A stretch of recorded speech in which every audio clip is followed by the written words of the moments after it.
A quantidade de movimento de um objeto é igual à sua massa vezes a sua velocidade. Quando não existem forças externas agindo sobre um sistema, sua quantidade total é constante. Esse princípio é conhecido como a conservação da quantidade de movimento.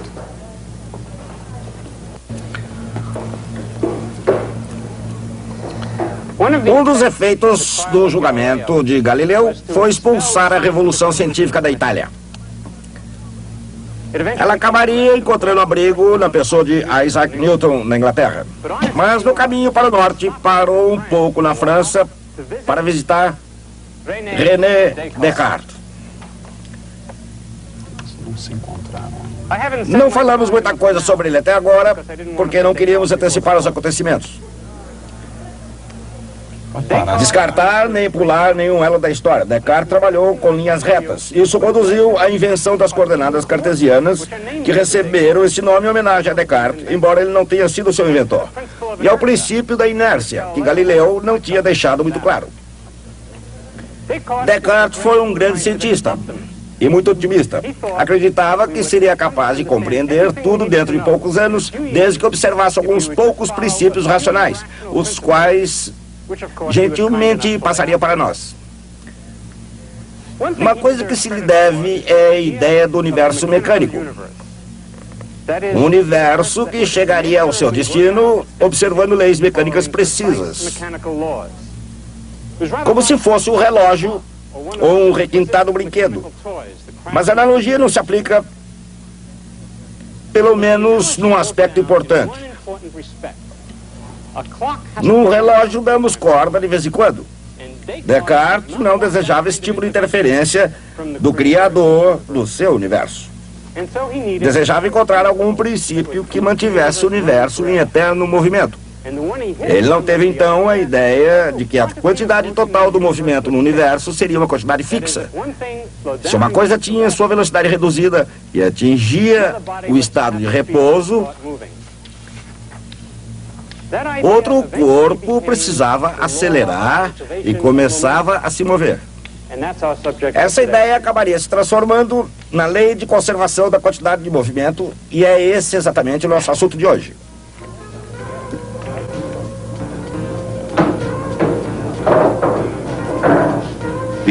Esses homens vivem de acordo com certas leis. Às vezes, fora dos estatutos que regulam jogos na cidade de Los Angeles, mas certamente dentro das leis da mecânica clássica. Vivem da arte e da ciência do bilhar. Nem todos entram na academia de bilhar Chalk para ilustrar as leis da conservação. Nem todos sabem apreciar o fato de que, ganhando ou perdendo, a mecânica clássica governa o jogo. A maioria vai ao Chalk para dar algumas tacadas ou para usufruir da experiência de alguma outra maneira. Mas, seguramente, quando certas leis da física são aplicadas corretamente, todos apreciam seus efeitos. É claro que, embora uma bola de bilhar obedeça perfeitamente a essas leis, os princípios que as produziram não surgiram na academia de bilhar Chalk. Alguns desses princípios, como o próprio bilhar, originaram-se na França.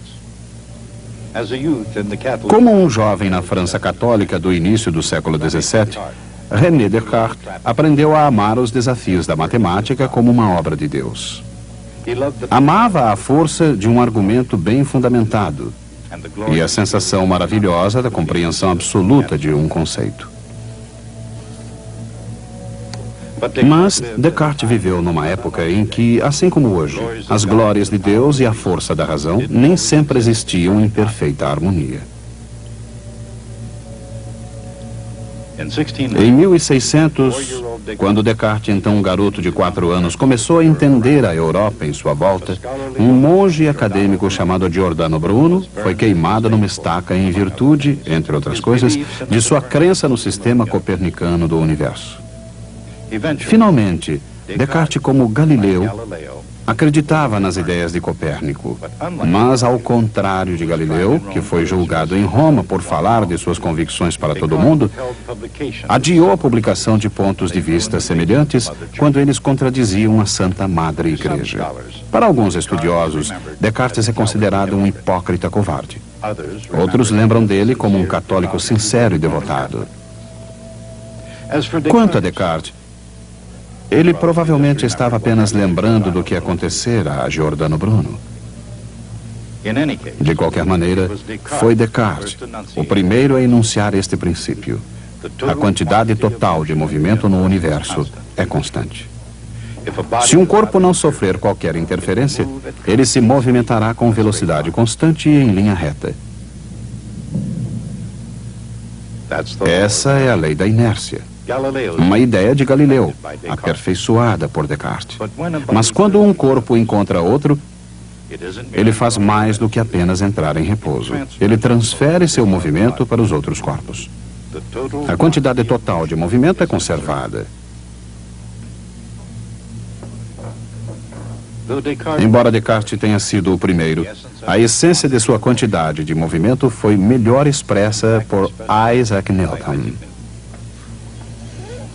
É claro que, por mais competitivo que possa ter sido, dificilmente Newton desafiou algum colega para uma partida de sinuca. Seus desafios limitavam-se exclusivamente ao intelecto. E nenhuma de suas expressões foi mais poderosa e tocante do que sua ideia de quantidade de movimento.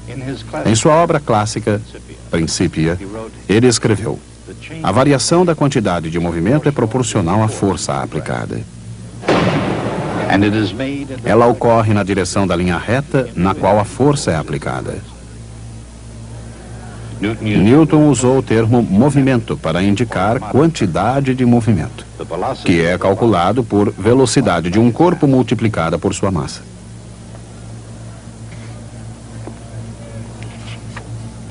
Em seu próprio campo, Newton preferiu expressar a maioria de suas brilhantes ideias através da geometria clássica, usando figuras geométricas e relações entre quantidades. Mas ele era suficientemente esperto para saber que suas leis poderiam ser expressas por equações diferenciais. De acordo com a segunda lei de Newton, a força aplicada é igual à velocidade de mudança da quantidade de movimento. A segunda lei de Newton, tocante, poderosa, universal, uma ideia que causou um enorme impacto. As interações em torno dessa mesa são questões complexas das ciências sociais. Mas as interações sobre essa mesa, no entanto, são de natureza puramente física e relativamente fáceis de explicar. Mais uma vez, segundo Newton, uma partícula com dada massa possui uma quantidade de movimento igual a m vezes v. E a variação da quantidade de movimento pode ser expressa por uma equação diferencial. A força é a velocidade da mudança da quantidade de movimento. É claro que quando não há forças em ação, a derivada é igual a zero.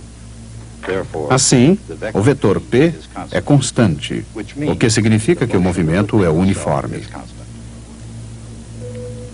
Um corpo não sujeito a forças continua se movimentando com a mesma velocidade em linha reta. Esta é a lei da inércia, a primeira lei de Newton. Mas as bolas de bilhar colidem umas com as outras. Cada uma aplica uma certa força instantânea à outra, provocando uma alteração da sua quantidade de movimento. Aqui entra em ação a terceira lei de Newton.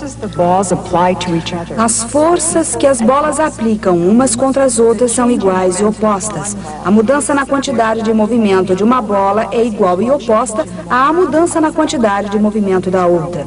A quantidade de movimento total das duas bolas juntas não se altera, ela é constante. Esta nova lei se aplica não só a duas bolas, mas a qualquer número delas. E não apenas às bolas de bilhar, mas aos próprios átomos de que elas são feitas. E mesmo as partes internas dos átomos, os elétrons, os nêutrons e os prótons. Mesmo nas mais ínfimas partes integrantes da matéria, a quantidade de movimento é conservada sempre. Mas existe uma maneira mais fácil de ganhar o jogo do que administrando os inumeráveis elétrons, prótons e nêutrons de cada bola de bilhar. Embora cada bola se componha de partes que aplicam forças iguais e opostas umas às outras, cada uma delas se comporta como se fosse um corpo único com sua massa concentrada num determinado ponto. Esse ponto é chamado o centro da massa. Nesta situação, essa é uma das ideias mais explosivas da física. O centro da massa é o ponto onde se concentra o foco de aplicação da velocidade e da aceleração de um corpo composto. Quando nenhuma força externa age sobre um sistema composto, não importa o que aconteça às suas partes individuais, o centro de massa se move com velocidade constante em linha reta. Ao elaborar sua segunda lei, Newton talvez tenha imaginado um agrupamento de corpos compostos, não necessariamente tocando uns nos outros. Dois corpos de massas quase idênticas, ou dois corpos como a Terra e a Lua. Ele sabia que forças ocultas estavam envolvidas. A gravidade, por exemplo. De maneira inversa, ele também pode ter imaginado forças externas inativas. Nesse caso, o sistema não seria acelerado. Seu centro de massa se move com velocidade constante. Se o planeta atrai sua Lua, então a Lua atrai o planeta, com uma força igual, mas dirigida em sentido oposto. A soma vetorial das suas forças e a derivada da quantidade de movimento dos corpos são iguais a zero. Se a derivada de alguma coisa é igual a zero, essa coisa é constante. E essa constante, a soma das quantidades do movimento de todos os corpos, é uma quantidade conservada. Permanece sempre a mesma.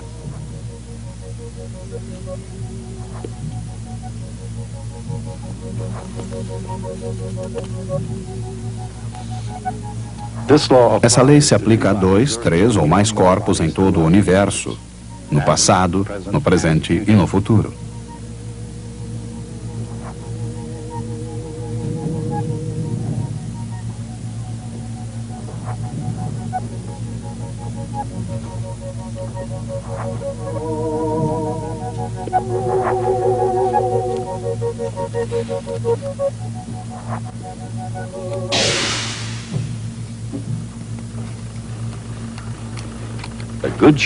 A nave newtônia, defensora do universo mecânico.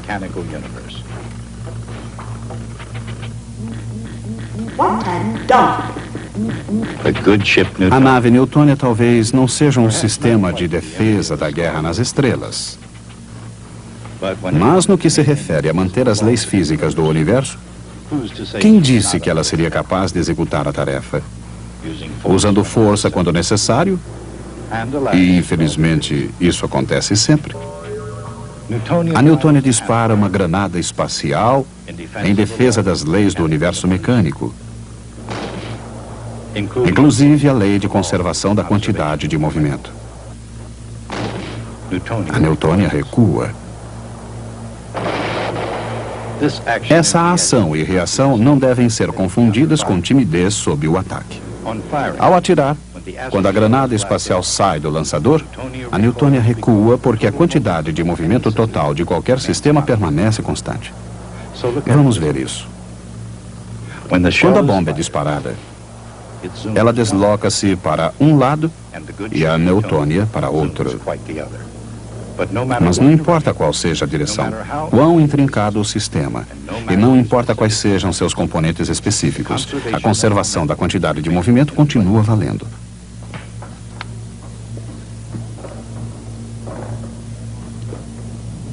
E em nosso caso, também a conservação de energia. Isso porque, embora assuma muitas formas, a energia, como a quantidade de movimento, se conserva sempre. Quer seja na forma de energia potencial, U, no resultado do trabalho, W, realizado, ou transformada em energia cinética, K.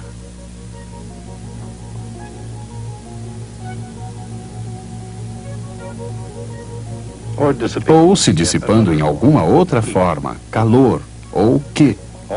Toda energia é estrita e absolutamente conservada. Mais uma vez, quaisquer que sejam as formas assumidas, a energia como a quantidade de movimento são conservadas sempre. É claro que a conservação da energia regula todo o jogo, não importando as formas de energias envolvidas ou o tipo de massa dos corpos. Mas nesse caso, há apenas energia cinética e todos os corpos têm a mesma massa. O que acontece quando eles colidem? A quantidade de movimento P é uma quantidade vetorial, isto é, o produto da massa de um objeto pela sua velocidade. Em outras palavras, a velocidade é igual à quantidade de movimento dividida pela massa. A energia cinética, K, é igual à metade da massa vezes a velocidade ao quadrado.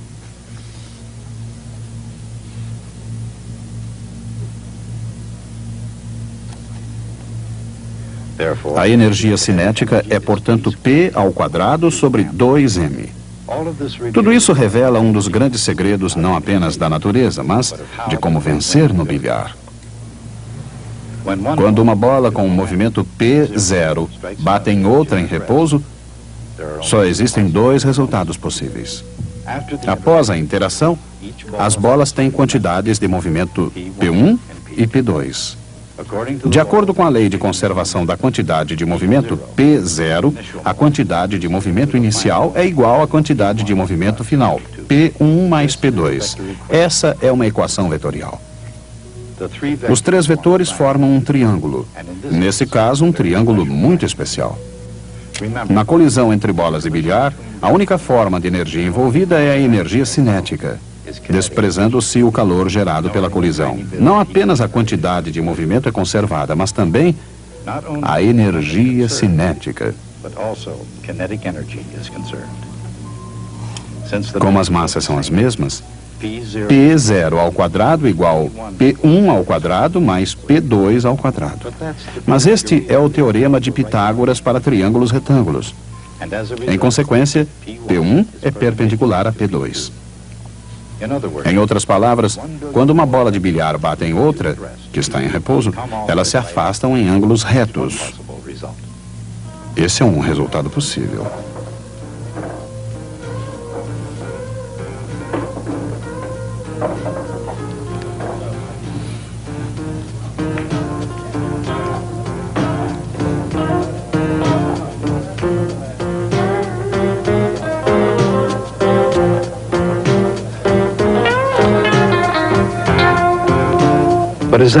Mas seria o único?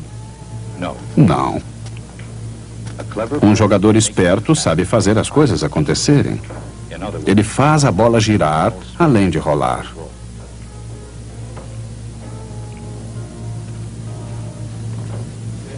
Mas mesmo sem isso, existe uma outra possibilidade,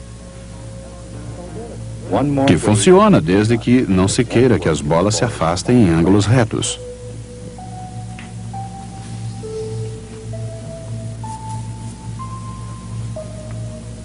Se as bolas baterem uma na outra, na posição certa, de frente, ambas as leis, a de conservação da quantidade de movimento e da energia, ainda poderão ser satisfeitas de outra maneira. Uma bola pode parar completamente, transmitindo seu movimento à outra. Essa é a segunda possibilidade.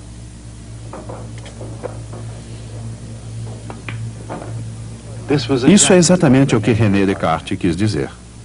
Uma bola transmite o seu movimento à outra. A quantidade total de movimento no universo foi conservada. Como teórico e prático, filósofo e matemático, René Descartes ajudou tanto quanto os outros a lançar as bases da ciência. Embora muitas de suas ideias tenham sido criticadas em sua própria época e sejam desprezadas hoje, sua visão ajudou o mundo a ver a natureza em termos matemáticos. Na verdade, ainda mais do que Galileu, Descartes viu a natureza e a matemática como inseparáveis. A ciência natural, sob seu ponto de vista, deveria ser deduzida a partir de axiomas e executada através da manipulação algébrica. Isso começa a ilustrar sua visão teórica essencial. O tronco da árvore é a física, assentada de maneira clássica sobre as raízes da metafísica, com os galhos abertos representando a medicina, a moralidade ou ética e a mecânica. Assim, toda a filosofia, escreveu Descartes, é como uma árvore, da qual as raízes são a metafísica, o tronco, a física, e os ramos, todas as outras ciências que se enquadram em 3 grupos principais. Descartes comparou as ciências a uma árvore, e a matemática aqui identificada com Deus sopra a vida nessa superestrutura.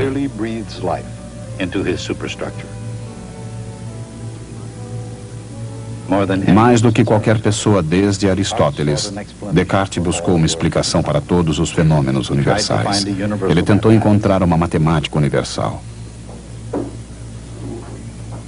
Nessa busca de um ideal, ele acabou encontrando algo mais prático: a geometria analítica.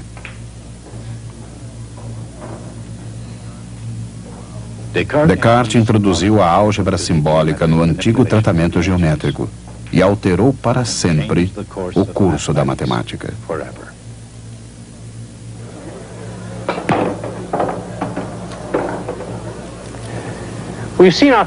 Vimos o nosso primeiro exemplo de um processo extremamente importante na física. 2 partículas se unem, interagem de alguma maneira e se separam novamente. Isso é conhecido como uma colisão. Colisões ocorrem no mundo real. Se você não sabia disso, é bom consultar o seu agente de seguros. Mas a questão é, por que seriam essas colisões tão importantes para os físicos? A resposta é, colisões são a única maneira que dispomos para conhecer o mundo subatômico. Se quisermos conhecer o núcleo do átomo, devemos colidir 2 átomos e ver o que acontece. É isso que esses cientistas estão fazendo no laboratório de radiação Kell de Caltech. Num acelerador de partículas, eles podem provocar colisões entre partículas subatômicas. Um processo que investiga os segredos mais profundos da natureza da matéria, mas que, como todos os processos da natureza, conserva a quantidade de movimento e a energia. O acelerador de Caltech, como muitos outros espalhados pelo mundo, faz colisões de núcleos a altas velocidades para provocar a sua interação. Em primeiro lugar, íons negativos são produzidos e injetados no acelerador. Lá, forças elétricas poderosas, que atingem milhões de volts, os aceleram em direção ao seu alvo.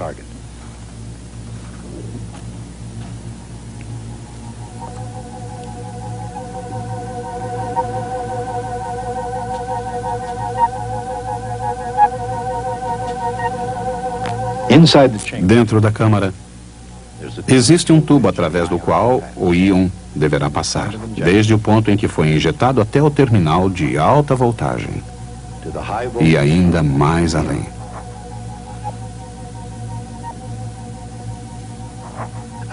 Um íon negativo, um íon de carbono, no caso dessa experiência, inicia sua jornada através do tubo.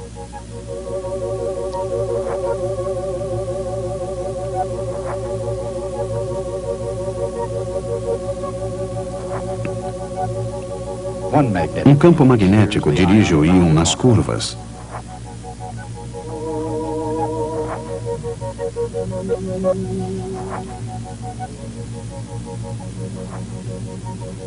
Enquanto o outro o mantém no centro do tubo.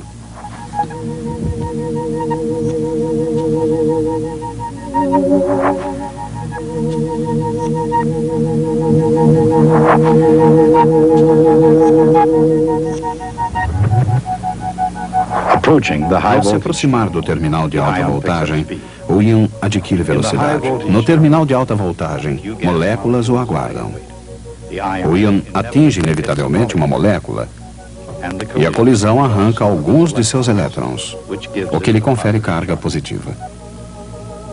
Agora que o íon tem a carga oposta, a mesma alta voltagem faz com que acelere ainda mais rapidamente.